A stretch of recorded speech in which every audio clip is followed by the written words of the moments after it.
के न्यूज, खबरों का सारथी। पीएम मोदी और अमित शाह ने सीएम धामी से की फोन पर बात। बारिश से पैदा हुई स्थिति की जानकारी ली। पीएम मोदी ने दिया हर संभव मदद का आश्वासन। बिहार के बाद अब पश्चिम बंगाल की बारी। एसआईआर की तैयारी तेज। आज से शुरू होगी चुनाव अधिकारियों की ट्रेनिंग। और वहीं झारखंड में 30 सितंबर तक सभी सफल अभ्यर्थियों को मिलेगा नियुक्ति पत्र। हेमंत सरकार ने तय किया लक्ष्य। आगामी त्योहार से पहले मिलेगी उम्मीदवारी की नियुक्ति पत्र। और वहीं जम्मू कश्मीर में बाढ़ से दालों की 94% खेती बर्बाद। बाहरी राज्यों से पूरी होगी प्रदेश की मांग। दिल्ली एयरपोर्ट पर 24 अक्टूबर से फिर खुलेगा टर्मिनल 2 और अब अपना सामान खुद चेक इन कर सकेंगे यात्री। अयोध्या राम मंदिर में सेंसर युक्त बाउंड्री वॉल का निर्माण शुरू। 14 फीट चौड़ी और 30 फीट होगी ऊंची। आप देख रहे हैं के न्यूज, खबरों का सारथी।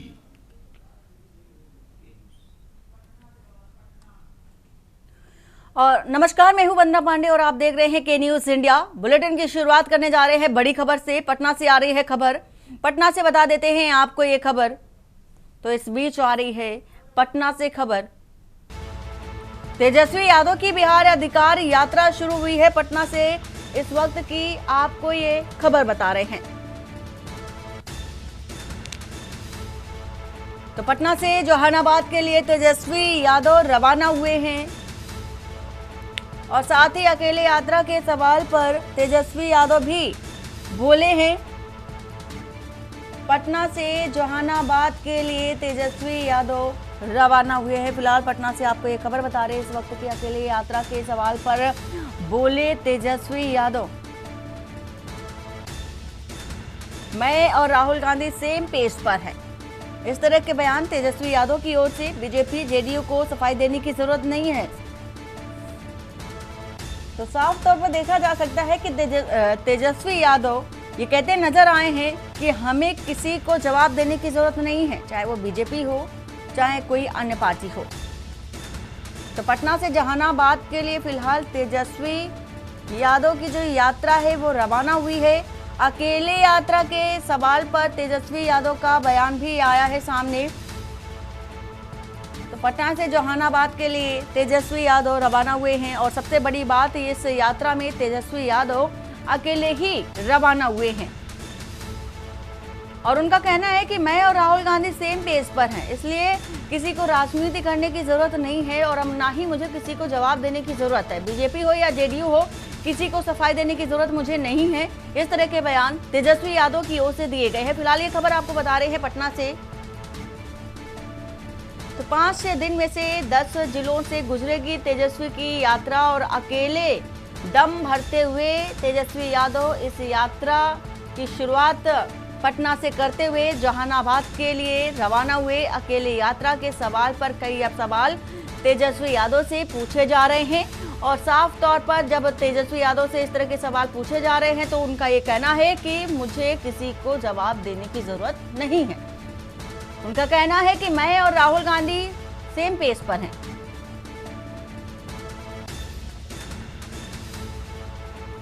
तो बीजेपी जेडीयू को सफाई देने की हमें जरूरत नहीं है फिलहाल।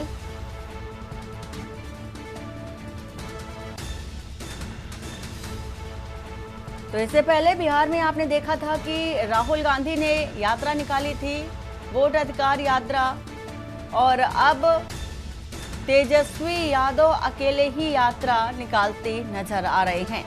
अकेले यात्रा के सवाल पर अब उनसे सवाल पूछा जा रहा है और इससे पहले आपने स्वयं देखा, खुद देखा कि जब राहुल गांधी ने बिहार से यात्रा अपनी शुरू की थी वोटर अधिकार यात्रा को लेकर के, उसमें तेजस्वी यादव को भी देखा गया।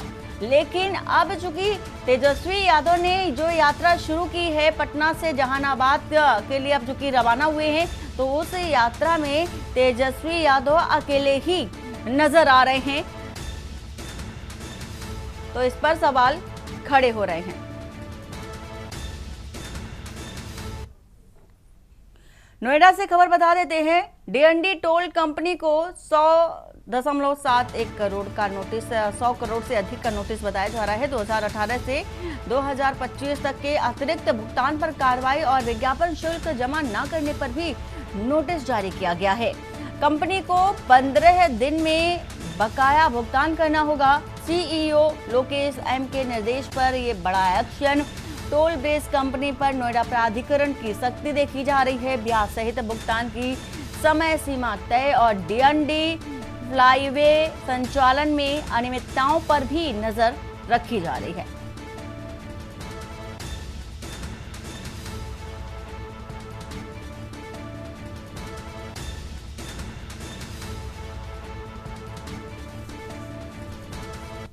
तो नोएडा से एक खबर आपको बता रहे हैं। डीएनडी टोल कंपनी को 100 करोड़ से अधिक का भुगतान और 2018 से लेकर के 2025 तक के अतिरिक्त भुगतान पर कार्रवाई। नोएडा से एक खबर, विज्ञापन शुल्क जमा न करने पर भी नोटिस जारी। वहीं कंपनी को 15 दिन में बकाया भुगतान करना होगा, इस समय सीमा दी गई है। तो सीईओ लोकेश कुमार की ओर से ये कार्रवाई।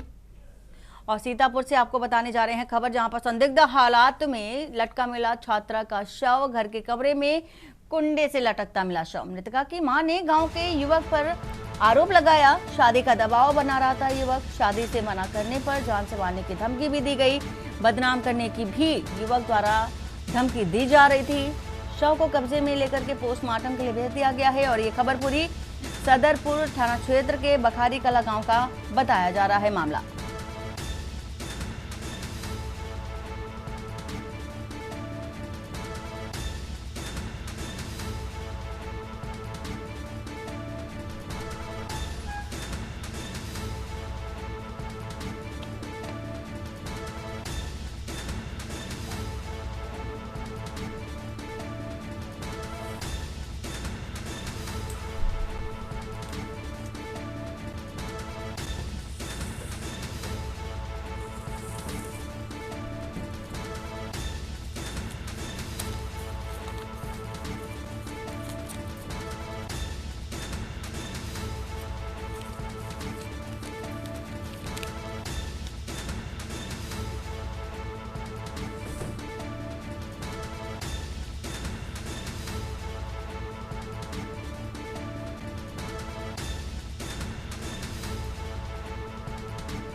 तो शादी का दबाव बनाया जा रहा था, जिसको लेकर के कदम उठाया गया छात्रा की ओर से। बदनाम करने की भी युवक द्वारा धमकी दी जा रही थी। भविष्य की खबर से छात्रा दहशत में थी। शव को कब्जे में लेकर फिलहाल पोस्टमार्टम के लिए भेज दिया गया है।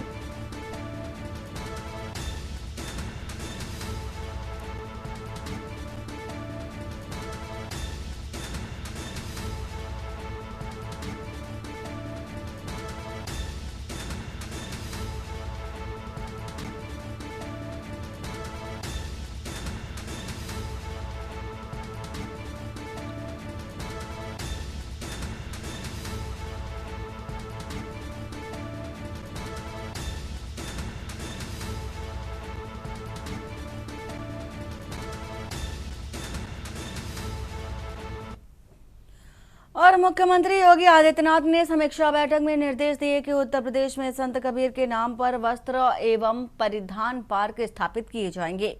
योजना के तहत प्रत्येक पार्क कम से कम 50 एकड़ भूमि पर विकसित होगा और जिसमें से सहायक इकाइयों और सीईटीपी की व्यवस्था अनिवार्य होगी।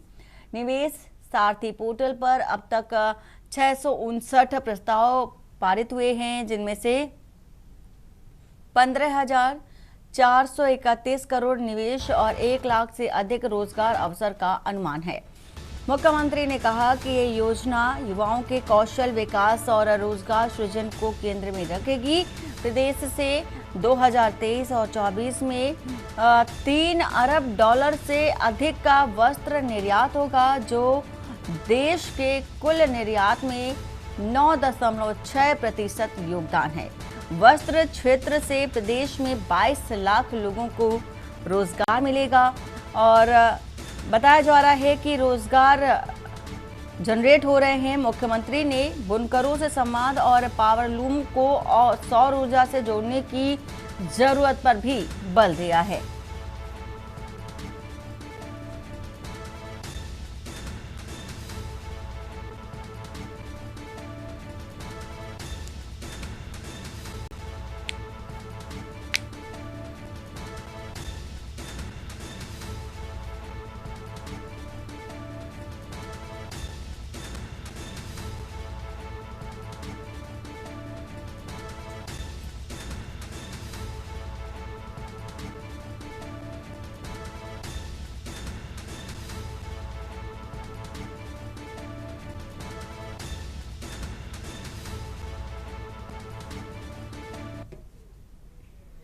और बता देते हैं कानपुर से खबर। कानपुर के ग्रीन पार्क स्टेडियम में 23 तारीख को होने वाले भारत ए टीम के मैच को लेकर तैयारियां जोरों पर हैं।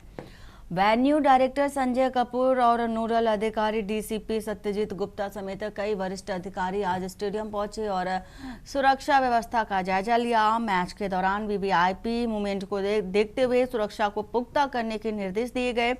पुलिस विभाग ने ट्रैफिक और सुरक्षा व्यवस्था के लिए अलग अलग टीमें तैनात की और स्टेडियम के अंदर और बाहर सुरक्षा बलों की तैनाती के साथ ट्रैफिक डायवर्जन प्लान भी तैयार किया जा रहा है, ताकि दर्शकों और खिलाड़ियों को किसी भी तरह की परेशानी ना हो।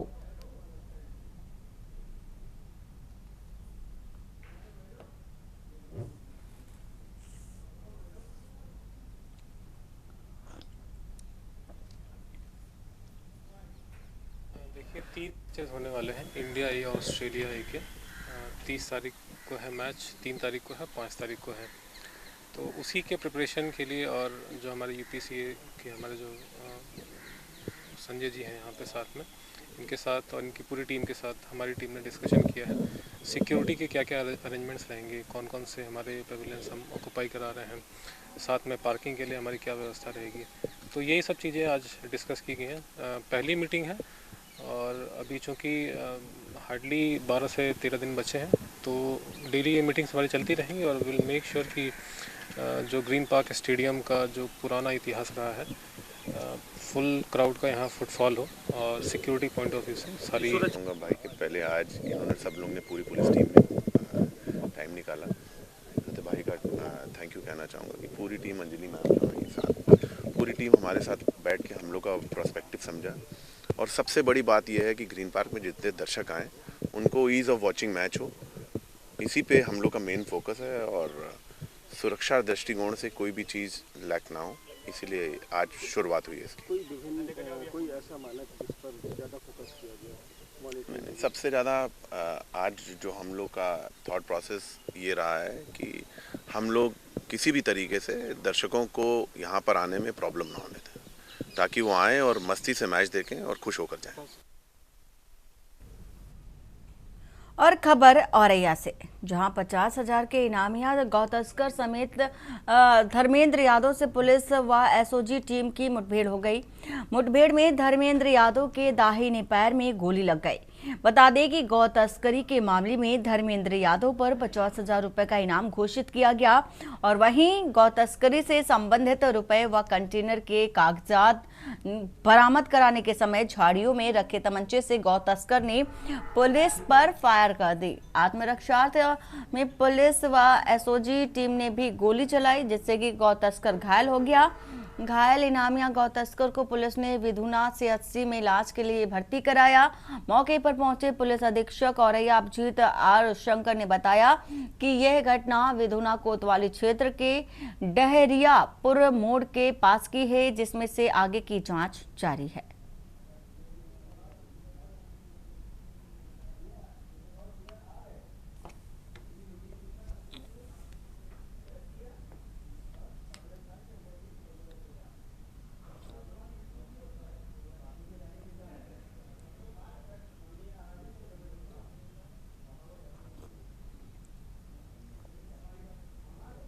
16/9/2025 को अर्ली मॉर्निंग लगभग 2 बजे के आसपास हमारा बिदुना थाना में पंजीकृत मुकदमा 411/25 जो अवैध गो तस्करी, गो परिवहन एवं गो कशी के संबंध में मुकदमा लिखा था, उसमें 50,000 रुपए का इनामी धर्मेंद्र यादव पुत्र सुरेश यादव को बिदुना पुलिस टीम द्वारा जनपद फिरोजाबाद का शिकोहाबाद इलाके से गिरफ्तार किया गया था।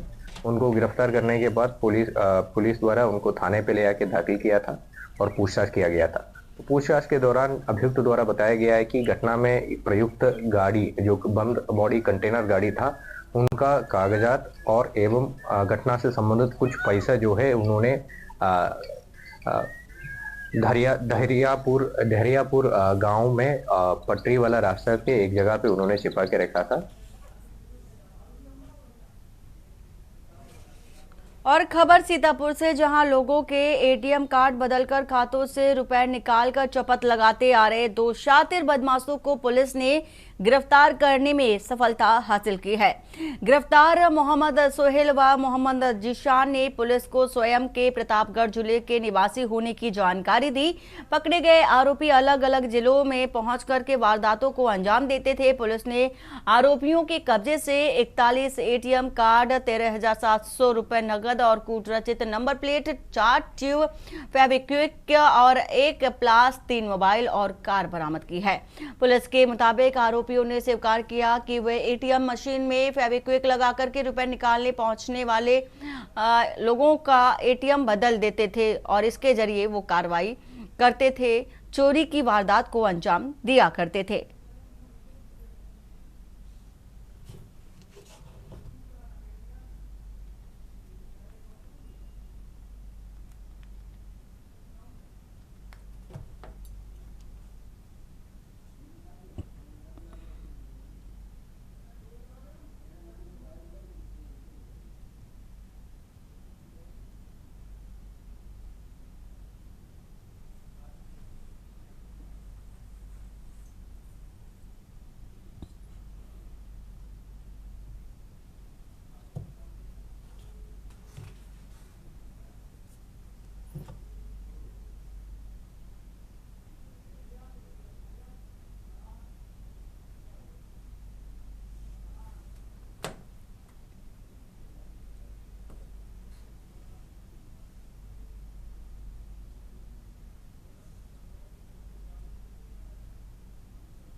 और लखनऊ से बता देते हैं आपको खबर इस वक्त की आ रही है। लखनऊ से खबर,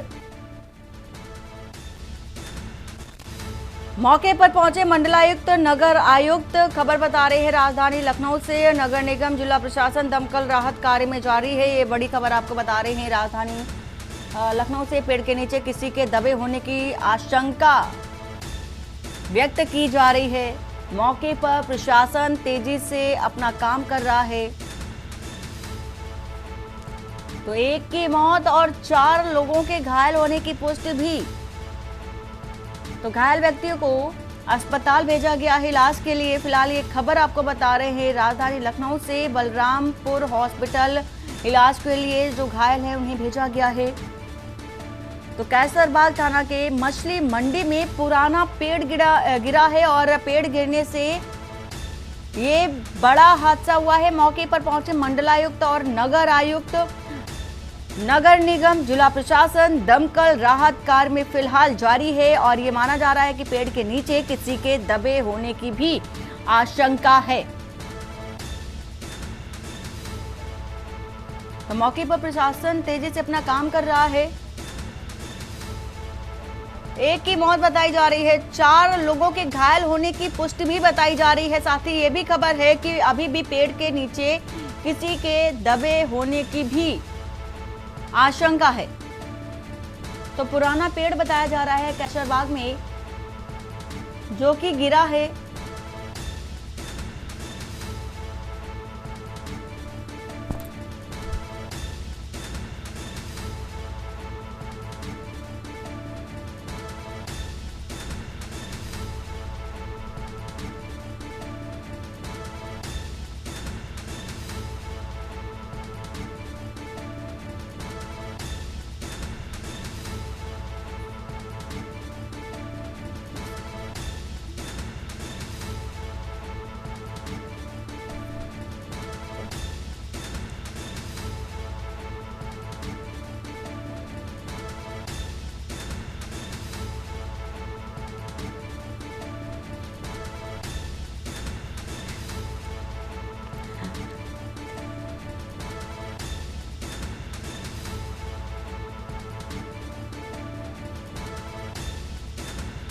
तो ये खबर आपको बता रहे हैं फिलहाल राजधानी लखनऊ से। नगर निगम, जिला प्रशासन और दमकल की टीम मौके पर पहुंची। पेड़ के नीचे किसी के दबे होने की जो आशंका है वो व्यक्त की जा रही है। फिलहाल आपको ये तस्वीर भी दिखा रहे हैं जहां पर पुराना पेड़ बताया जा रहा है और पुराना पेड़ गिरने से 4 लोग घायल हैं, साथ ही एक की मौत बताई जा रही है।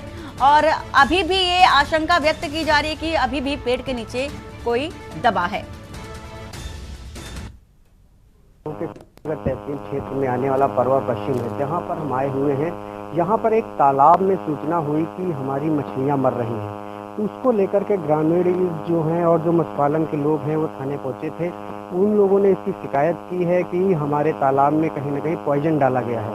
कुछ लोगों पर शक भी जता रहे हैं। हम दिखा सकते हैं जिस तालाब पर ये हादसा हुआ है कि किस तरह से मछलियाँ लगी हुई हैं और तालाब में पूरी तरह से फुसराती हुई मछलियाँ दिख रही हैं कि भारी संख्या में जो मत्स्य पालन कर रहे थे उनका कहना है कि लगभग 8 से 9 लाख की यहाँ पर मछलियाँ पड़ी थी और कुछ लोगों को शक के आधार पर एप्लीकेशन भी दिया है।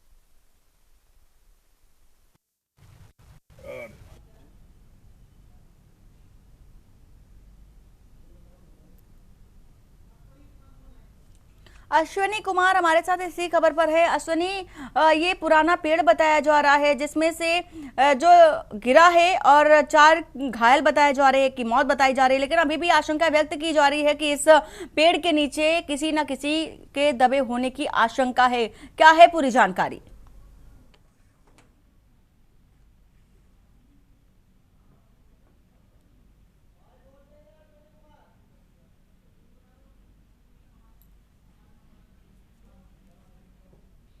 तो से संपर्क फिलहाल नहीं हुए और ये खबर आपको बता रहे हैं राजधानी लखनऊ से। कैसरबाग मछली मंडी में पुराना पेड़ गिरने से 4 घायल, 1 की मौत और दबे होने की भी आशंका व्यक्त की जा रही है पेड़ के नीचे।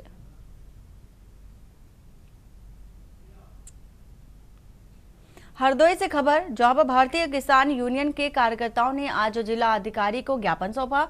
ज्ञापन में राजस्व विभाग में भ्रष्टाचार, अघोषित बिजली कटौती और खाद्य संकट जैसी समस्याओं पर विरोध जताया गया। अहिरोरी ब्लॉक के बेनीगंज मार्ग पर संचालित पोल्ट्री फार्म से फैल रही संक्रामक बीमारियों को लेकर के भी नाराजगी जाहिर की गई और कार्यकर्ताओं ने बताया कि कई बार शिकायत के बावजूद समाधान नहीं हुआ। यूनियन ने घोषणा की कि 6 तारीख को गांधी मैदान में किसान महापंचायत आयोजित की जाएगी, जिसमें से जनपद भर के किसान अपनी मांगों को लेकर एकत्रित भी होंगे।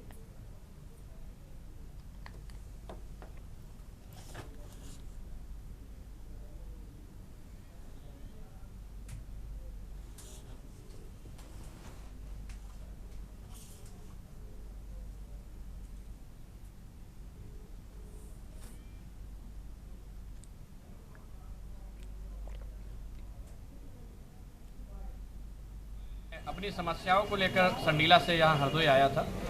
कुछ फेज 2 में जो इंडस्ट्रियल एरिया में जो हम लोगों की जो ज़मीनें जा रही हैं, तो ज़मीनें जा रही कोई बात नहीं, मगर हम लोग छोटे छोटे लोग वहाँ गुमटी या कुछ रखे हैं तो उनको भी हटाया जा रहा है। जब हम लोग ज़मीनें भी लिए ले रहे हो, गुमटी भी नहीं रखने दे रहे हो, कुछ काम नहीं करेंगे तो हम लोग जाएंगे, किसान लोग कहाँ जाएंगे? उसी को लेकर यहाँ आए थे डीएम साहब के यहाँ। तो यही ये स्थल बना है, ये आपको दिखाते हैं। यहाँ पे आए थे तो यहाँ कभी तो हमको लग रहा ना पोछा लगता है ना झाड़ू लगता है, लेटरीनें भी पड़ी हैं इसके नीचे और ना पंखे लगे हैं।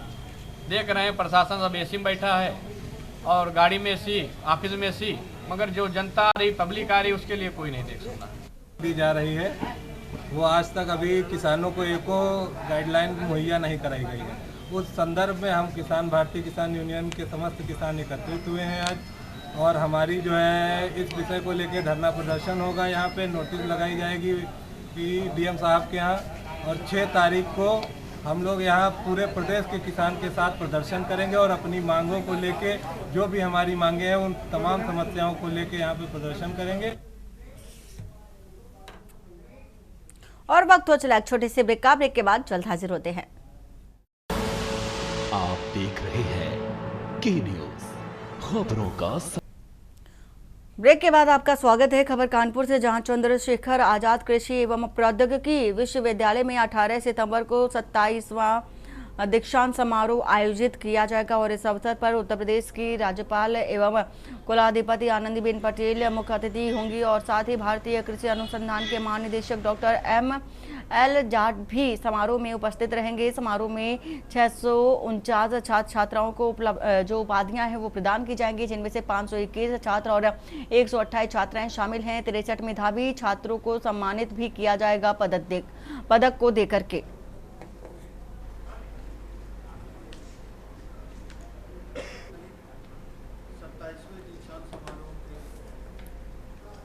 हमारे विश्वविद्यालय में प्रतिवर्ष की भांति इस साल भी 27वां दीक्षांत समारोह का आयोजन किया जा रहा है, जिसकी अध्यक्षता आदरणीय कुलाधिपति एवं गवर्नर राज्यपाल उत्तर प्रदेश श्रीमती आनंदीबेन पटेल जी करेंगी।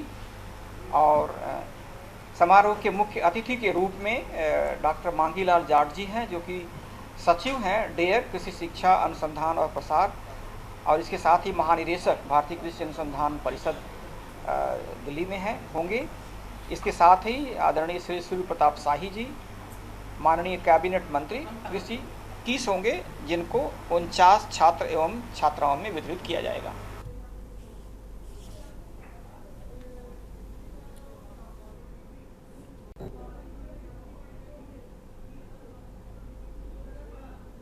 और घटना राजधानी लखनऊ के परवर पूरब गांव की बताने जा रहे हैं, जहां पर मछली पालन का व्यवसाय करने वाले ओम प्रकाश कश्यप ने थाना बिजनौर में एक प्रार्थना पत्र देकर बताया कि सोमवार शाम तक तालाब में सब कुछ सामान्य था, लेकिन जब वह अगले दिन सुबह वहां पहुंचे तो उन्होंने देखा कि तालाब में हजारों मछलियां मरी हुई तैर रही थी।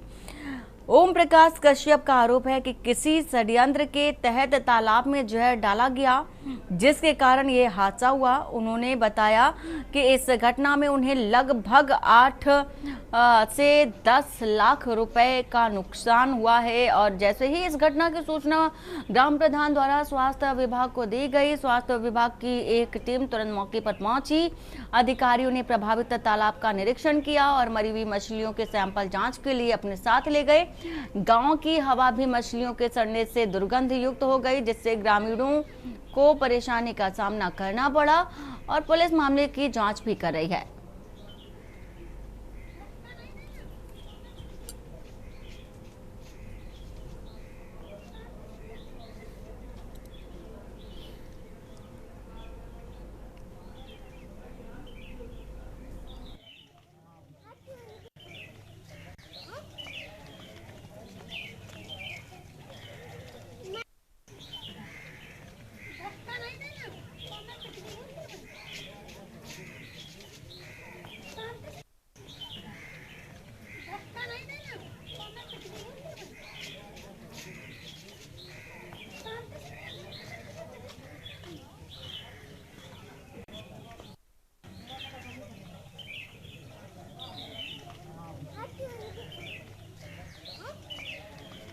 रहने वाले, क्या घटना हुई?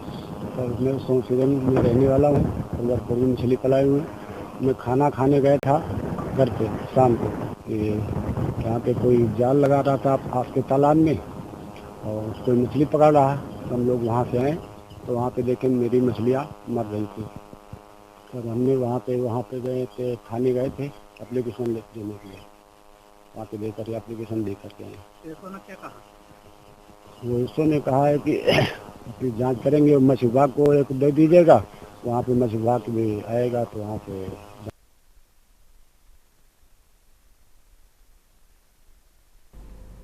और हरदोई के ग्रामीण पत्रकार एसोसिएशन ने मुख्यमंत्री को संबोधित एक महत्वपूर्ण ज्ञापन जिलाधिकारी को सौंपा।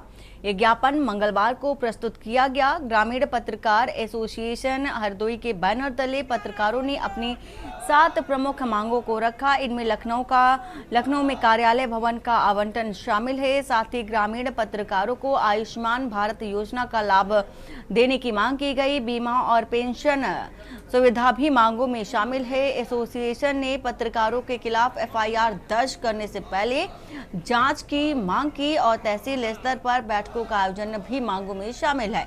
दुर्घटना या आपदा में मृत पत्रकार के परिजनों को आर्थिक सहायता की मांग भी की गई है।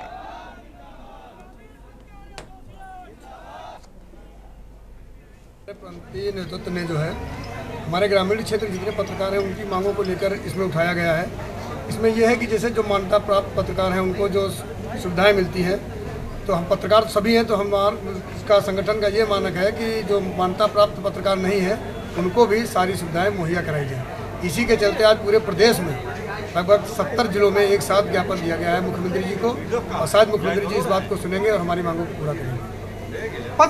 आज जो है ग्रामीण पत्रकार एसोसिएशन के प्रांतीय नेतृत्व के निर्देश पर पूरे प्रदेश के सभी जनपदों में आज ज्ञापन दिया गया है। पत्रकारों की विभिन्न मांगों को लेकर के मुख्यमंत्री जी को संबोधित ज्ञापन है कि उनकी मांगें पूरी की जाए। जैसे ग्रामीण के क्षेत्र के जो पत्रकार साथी काफ़ी उपेक्षित रहते हैं, तो इसके लिए मांग की गई। एक तो आयुष्मान कार्ड जो योजना चल रही है मान्यता प्राप्त के अलावा ग्रामीण क्षेत्र के पत्रकारों को भी इसकी सुविधा दी जाए। और बता रहे हैं आपको राजधानी लखनऊ से खबर आ रही है। राजधानी लखनऊ से सभी जिलों के सीएमओ को लेकर के ये खबर आपको बता रहे हैं। एक्स-रे टेक्नीशियन भर्ती में फर्जीवाड़े के मामले में जांच शुरू कर दी गई है। राजधानी लखनऊ से खबर 2008 और 2016 में टेक्नीशियन की भर्ती को लेकर के अब सवाल उठे थे और उसी सवाल को लेकर के एक्शन लिया जा रहा है। स्वास्थ्य महानिदेशक ने सभी जिलों के सीएमओ से एक जो रिपोर्ट है जिलों की वो मांगी गई है। स्वास्थ्य महानिदेशक ने सभी जिलों के सीएमओ से रिपोर्ट मांगी है भर्ती को लेकर के, और सीएमओ की रिपोर्ट का महानिदेशालय के दस्तावेजों का भी अब निरीक्षण किया जाएगा। साथ ही साथ पूरे दस्तावेजों को खंगाला जाएगा और कहां पर फर्जीवाड़ा हुआ है इस बात की जो पुष्टि होगी वो देखी जाएगी। जांच का विषय बना हुआ है। के न्यूज ने इस खबर को प्रमुखता के साथ दिखाया था और खबर दिखाने के बाद चूंकि ये एक्शन भी देखा जा रहा है, तो एक्स-रे टेक्नीशियन भर्ती में फर्जीवाड़े के मामले में अब जांच शुरू कर दी गई है। तो 2008 और 2016 में टेक्नीशियन की भर्ती को लेकर के सवाल उठे थे। स्वास्थ्य महानिदेशक ने सभी जिलों के सीएमओ से रिपोर्ट मांगी और स्वास्थ्य महानिदेशक ने सभी जिलों के सीएमओ से रिपोर्ट मांगी और अब कार्रवाई देखी जा रही है। सीएमओ की रिपोर्ट का महानिदेशालय के दस्तावेजों से मिलान होगा।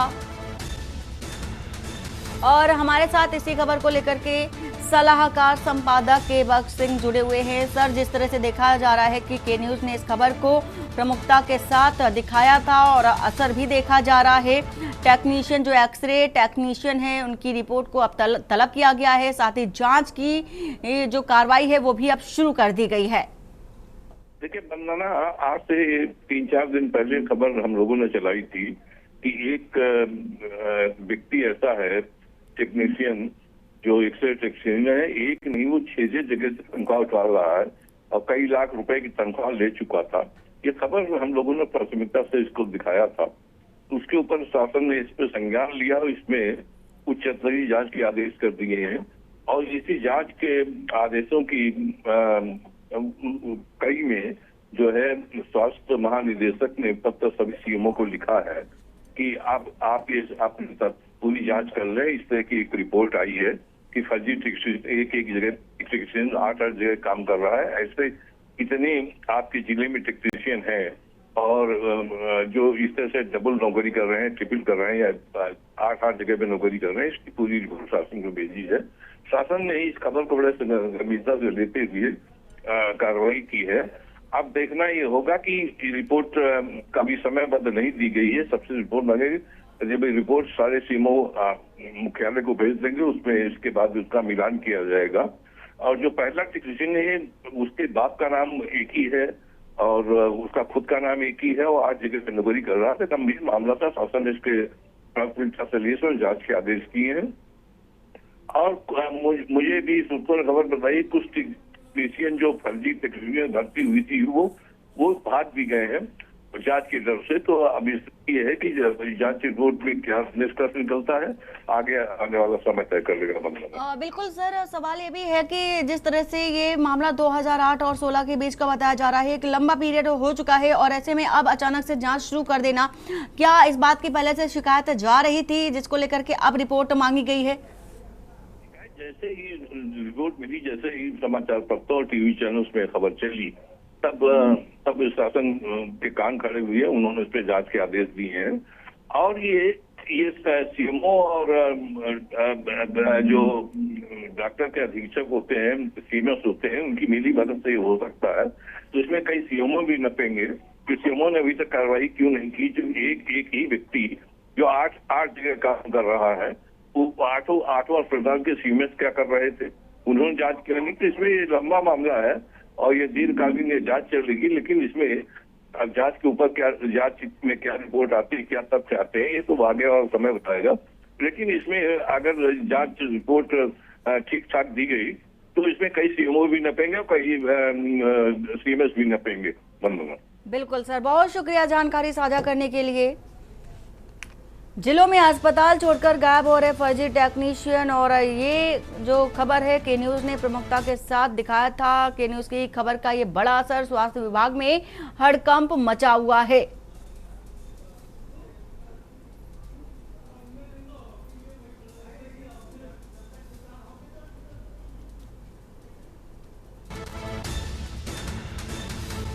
तो 2008 और 16 में टेक्नीशियन की भर्ती को लेकर के सवाल खड़े हुए थे और अब रिपोर्ट मांगी जा रही है सभी सीएमओ से। देहरादून के सहस्त्रधारा क्षेत्र में बादल फटने की घटना के बाद अमरोहा जिले के 3 मजदूरों का अभी तक कोई पता नहीं चल सका है। लापता मजदूरों की पहचान पंकज, पुष्पेंद्र और प्रीतम के रूप में हुई। तीनों युवक अमरोहा जनपद के रहरा थाना क्षेत्र के रहने वाले बताए जा रहे हैं। परिवार के लोगों का कहना है कि घटना के बाद से युवकों से कोई संपर्क नहीं हो पा रहा है और जिससे कि परिजनों में बेचैनी और डर का माहौल। परिजन देहरादून के लिए रवाना हो चुके हैं। मिली जानकारी के अनुसार तीनों मजदूर गंगा में बजरी निकालने का काम करते थे। सहस्त्रधारा में बादल फटने के कारण अचानक पानी का स्तर बढ़ गया, जिससे तीनों लापता हो गए। स्थानीय प्रशासन और एसडीआरएफ की टीमें राहत और बचाव कार्य में जुटी हुई हैं।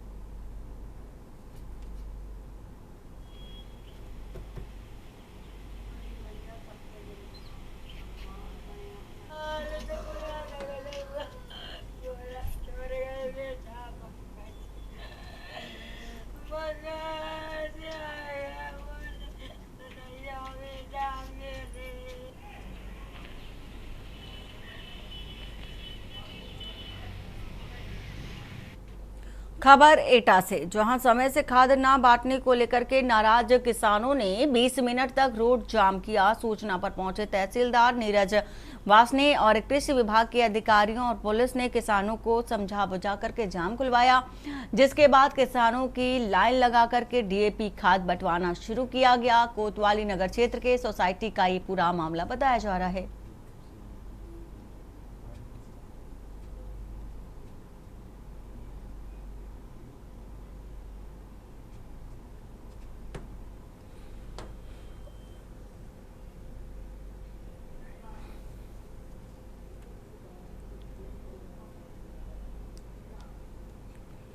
और आपको बता देते हैं बाराबंकी से खबर, जहां शिवसेना के जिला इकाई ने डीएम को राज्यपाल को संबोधित ज्ञापन देकर के प्रदेश सचिव मनोज उर्फ लल्लन दुबे पर हमला करने वालों पर कार्रवाई की मांग की। ज्ञापन में दावा किया गया कि संगठन पदाधिकारी ने आरटीआई के जरिए पीडब्ल्यूडी विभाग से कुछ अहम जानकारी मांगी थी और इसी से क्षुब्ध होकर के भ्रष्टाचार उजागर होने के भय से विभागीय अभियंताओं ने हमला कराया और इसलिए मामले की जांच कराकर दोषियों के खिलाफ सख्त दंडात्मक कार्रवाई की जानी चाहिए।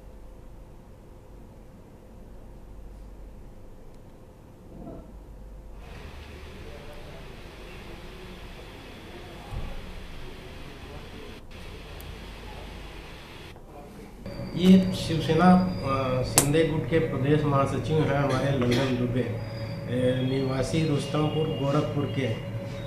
ये पीडब्ल्यूडी में भ्रष्टाचार व्यापक स्तर पर था, वहाँ के इन्होंने अधिकारियों से शिकायत की। उस अधिकारी ने इनके साथ अभद्र प्रकार से व्यवहार किया, मारपीट की घटना हुई और इनको उठा के कमरे में बंद कर दिया।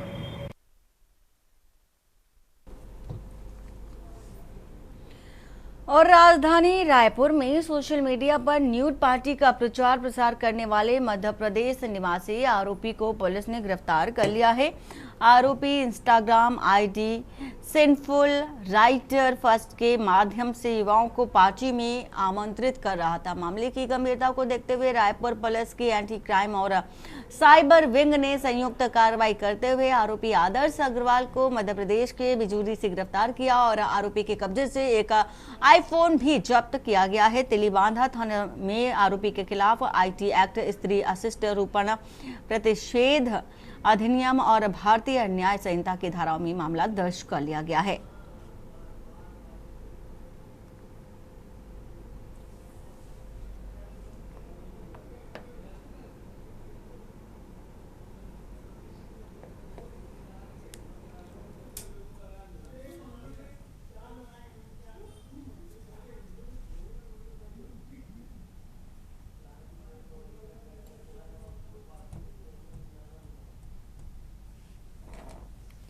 गिरफ्तारी की गई है। तो इसमें एक मुख्य आरोपी जिसके मोबाइल पे सभी जानकारियां, जिसके इंस्टा पेज पर सभी जानकारियां उपलब्ध है, वह आरोपी वर्तमान में फरार है, जिसके पता तलाश के लिए पुलिस पार्टी रवाना की गई है। मिलने पर विस्तृत पूछताछ की जाएगी।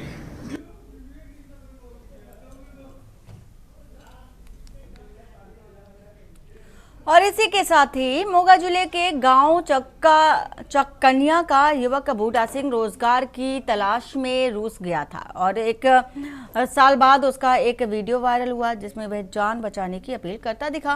परिवार का रो रो करके बुरा हाल है। बूटा सिंह 2 बहनों का इकलौता भाई और उसके पिता भी बीमार रहते हैं। मां ने सरकार से बेटे को जल्द भारत लाने की अपील की है।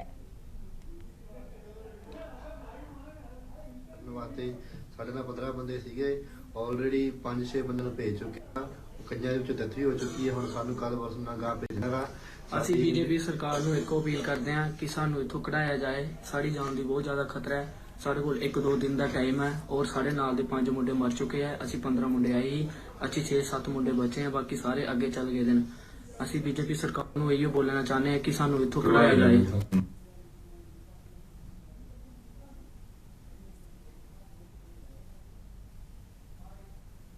ਕਿ ਉਹਨਾਂ ਨੂੰ ਉੱਥੇ ਮੌਤ ਦਾ ਡਰ ਹੈਗਾ ਸੀ ਕਿ ਰਸ਼ੀਆ ਆਰਮੀ ਨੇ ਉਹਨਾਂ ਨੂੰ ਜ਼ਬਰਦਸਤੀ ਜੰਗ ਦੇ ਵਿੱਚ ਲੈ ਗਏ ਹੈਗੇ ਜੀ। ਕਿਵੇਂ ਗਏ ਜੀ, ਕਦੋਂ ਤੋਂ ਗਏ ਹੋਏ ਆ? ਉਹਨਾਂ ਨੂੰ 1 ਸਾਲ ਹੋ ਗਿਆ ਜੀ ਗਿਆ ਹੋਇਆਂ ਨੂੰ ਜੀ। ਰਸ਼ੀਆ ਦੇ ਵਿੱਚ ਮਾਸਕੋ 'ਚ ਰਹਿੰਦੇ ਸੀ ਜੀ। ਮੇਰੇ ਬ੍ਰਦਰ ਆ ਜੀ ਬੂਟਾ ਸਿੰਘ, ਇੱਕ ਲੌਤਾ ਬ੍ਰਦਰ ਆ ਮੇਰਾ। 2 ਸਿਸਟਰਸ ਆ ਅਸੀਂ, ਇੱਕ ਭਰਾ ਸਾਡਾ ਜੀ। ਕੀ ਹੋਇਆ ਕਿਸੇ ਪਿੰਡ, ਸਾਰੀ ਗੱਲਬਾਤ ਦੱਸੋ ਵੀ ਕੀ ਮਾਮਲਾ? 1 ਸਾਲ 2024 ਵਿੱਚ 24 ਤਰੀਕ 10ਵੇਂ ਮਹੀਨੇ ਦੀ 2024 ਦੇ ਵਿੱਚ ਰਸ਼ੀਆ ਦੇ ਵਿੱਚ ਕੰਮ ਕਰਨ ਲਈ ਗਿਆ ਸੀ। ਏਜੰਟ ਰਾਹੀਂ ਭੇਜਿਆ ਗਿਆ, ਸਾਨੂੰ ਨਹੀਂ ਪਤਾ ਉਹਨਾਂ ਨੇ 2 ਨੰਬਰ 'ਚ ਭੇਜਿਆ, ਕਿੱਦਾਂ ਵੀ ਭੇਜਿਆ ਸਾਨੂੰ ਨਹੀਂ ਪਤਾ ਹੈਗਾ। ਉੱਥੋਂ ਦਾ ਦਿੱਲੀ ਦਾ ਏਜੰਟ, ਸਾਨੂੰ ਕੋਈ ਪਤਾ ਨਹੀਂ, ਉਹਨੇ ਸਾਨੂੰ ਕੋਈ ਗੱਲ ਨਹੀਂ ਦੱਸੀ, ਇੱਥੋਂ ਚਲਾ ਗਿਆ। ਕਿੰਨੀ ਦੇਰ ਹੋ ਗਈ ਨੂੰ? ਸਾਲ ਹੋ ਗਿਆ।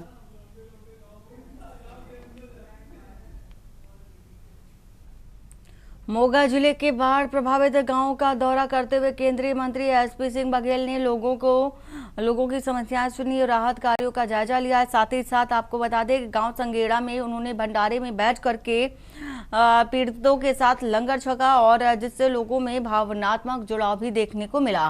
प्रधानमंत्री नरेंद्र मोदी के निर्देशानुसार कैबिनेट मंत्रियों को जमीनी स्तर पर जाकर के पीड़ितों से मिलने का आदेश दिया गया और इसी क्रम में बघेल ने मोगा के विभिन्न गाँव में जाकर के लोगों से बातचीत की और आश्वासन दिया कि उनकी समस्याएं प्रधानमंत्री तक पहुंचाई जाएंगी। उन्होंने हर साल बाढ़ की चपेट में आने वाले इलाकों के लिए भी स्थायी समाधान की बात कही और बांध को पक्का करवाने का जो प्लान है, योजना है, उस पर भी जोर दिया है। साथ ही पंजाब सरकार की जिसका खेत उसकी रेत योजना पर कटाक्ष भी किया है। स्वयं पंजाब की बाढ़ पीड़ितों का दौरा करके उनसे बात की और एक बड़ा पैकेज 12,000 करोड़ का और एक 1,600 करोड़ का, इस प्रकार से 13,600 करोड़ के पैकेज की उन्होंने घोषणा की है। लेकिन उन्होंने ये कहा कि बाढ़ पीड़ित इलाका ज़्यादा है, प्रधानमंत्री 0 पॉइंट पर हर जगह नहीं पहुंच सकते हैं, इसलिए उन्होंने अपनी काउंसिल ऑफ मिनिस्टर्स के सभी मंत्रियों को, चाहे वो सीनियर कैबिनेट मंत्री हों या राज्य मंत्री हों, उनसे कहा गया है कि बाढ़ पीड़ित देश में जो जो इलाके हैं वहाँ मंत्री स्वयं जाएंगे और हवाई दौरा नहीं करेंगे।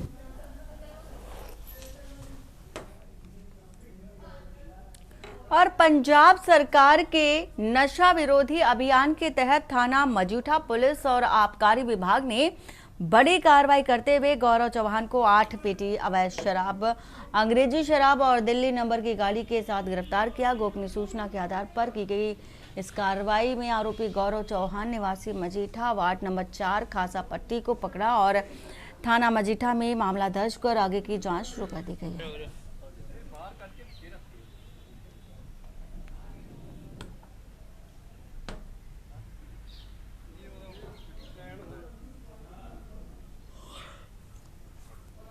अपना जी chairs and manage by Rimpal group circle Majitha. अहीं जी काफ़ी दिन तो एक गौरव नाम का लड़का जी जो इत्थे मजीठे दे विच हाते वालियां नूं जां होर मतलब सप्लायरां नूं शराब सप्लाई कर रहा ही। सानूं काफ़ी दिन तो उहदी मुखबरी ही ते अज भी सानूं उहदी कोई मुखबरी ही भी वो मजीठे विच किसी नूं शराब की सप्लाई देण आ रहा वा। तो अं फिर रिलेटेड लागे थाना जी साडे मजीठा जी अं उन्होंने संपर्क किया, अपने एक्साइज टीम नाल संपर्क किया, अपने इंस्पैक्टर धर्मिंदर शर्मा जी नाल संपर्क करके ते सवेरे उहदा ट्रैप लाया जी नाल थाना मजीठा की पुलिस ने ते नाल एक्साइज विभाग की टीम ने ते उहनूं असीं जी अज 8 पेटियां समेत मतलब कि फड़ लिया जी। अज मैं थाने हाजिर सीगा ते एक्साइज इंस्पैक्टर श्री धर्मिंदर पाल शर्मा जी समेत पुलिस पार्टी अपने स्टाफ थाने हाजिर आए। इन्हें एक गड्डी दिल्ली नंबर आ, गड्डी नंबर DL 7CF 8826 ये उन्होंने 6 पेटियां RC दी रिकवर कीतियां ते 2 पेटियां सटरलिंग B7, 8 पेटियां टोटल इन्हें रिकवर की। देसी शराब भी कोई बरामद हुई है? नहीं, और भी कोई चीज बरामद नहीं, गड्डी है, गड्डी ये दोषी हैगा जी गौरव चौहान पुत्र दलजीत सिंह वासी वार्ड नंबर 4 खासा पट्टी।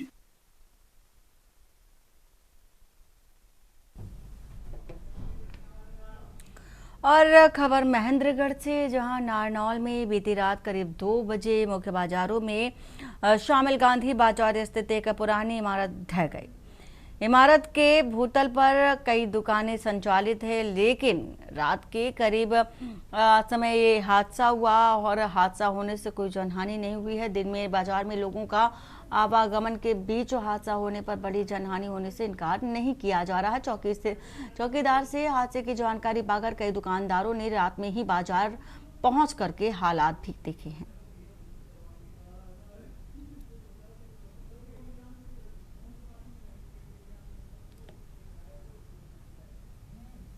गणपति प्लाजा में इन्हीं दुकानों के पीछे जो मार्केट है उसी में है।